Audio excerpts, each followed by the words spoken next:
Hello friends, welcome back to Ridhi kitchen. সবাইকে আবারও স্বাগত জানাই। আজকের রেসিপি হলো চুষির পায়েস। এটা আমি সুজি দিয়ে করেছি।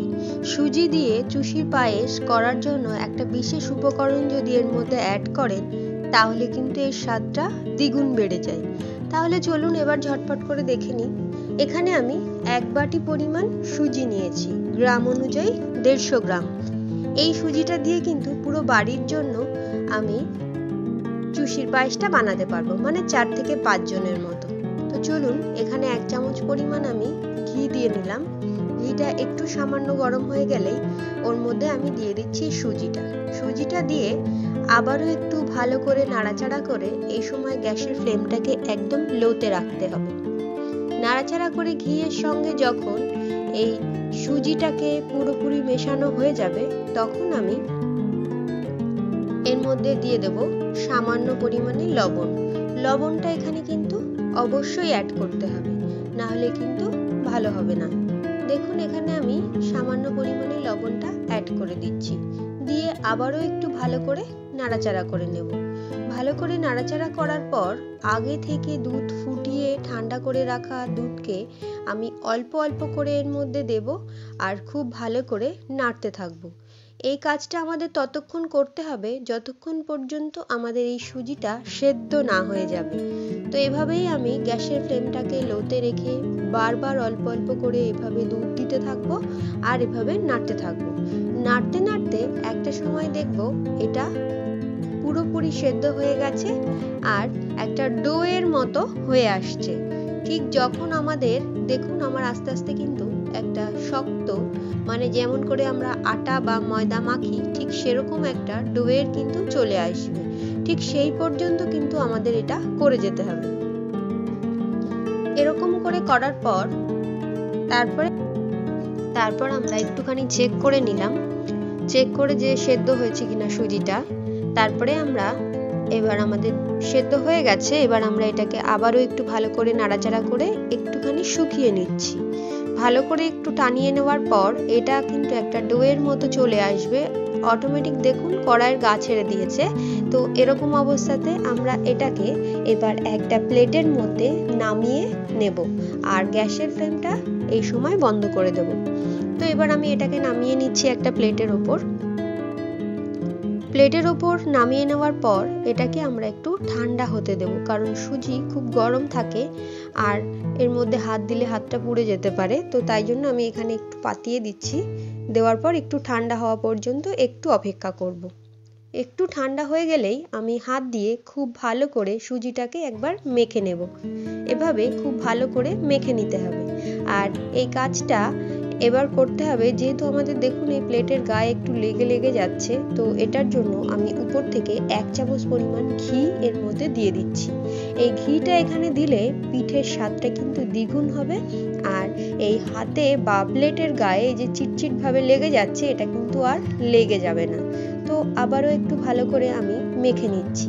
মেখে নেওয়ার পর যখন আমি দেখছি যে আবারও একটু চিটচিট লাগছে, তো এই সময় আমি আবারও একটু ঘি এর মধ্যে মাখিয়ে দিচ্ছি। দেখুন এখানে কিন্তু আমার পুরো স্মুথ একটা ডো কিন্তু একদম রেডি। মাত্র 5 মিনিট এভাবে মাখলেই কিন্তু আপনাদের এই ডোটা রেডি হয়ে যাবে। তো এবার আমি চুষিটা কাটা দেখিয়ে দিচ্ছি। এভাবে আমি অল্প অল্প করে নিয়ে খুব ভালো করে চুষিগুলোকে কেটে নেব। তো এখানে যদি আপনারা খুব বেশি নরম হয়ে যায় সুজিটা, তো তখন সেক্ষেত্রে এর মধ্যে একটু একটু করে চালের গুঁড়ো অ্যাড করে খুব ভালো করে মেখে নিতে পারেন। এতে করে কিন্তু শক্ত একটা ডো হবে আর ডোটা খুব সুন্দর হবে।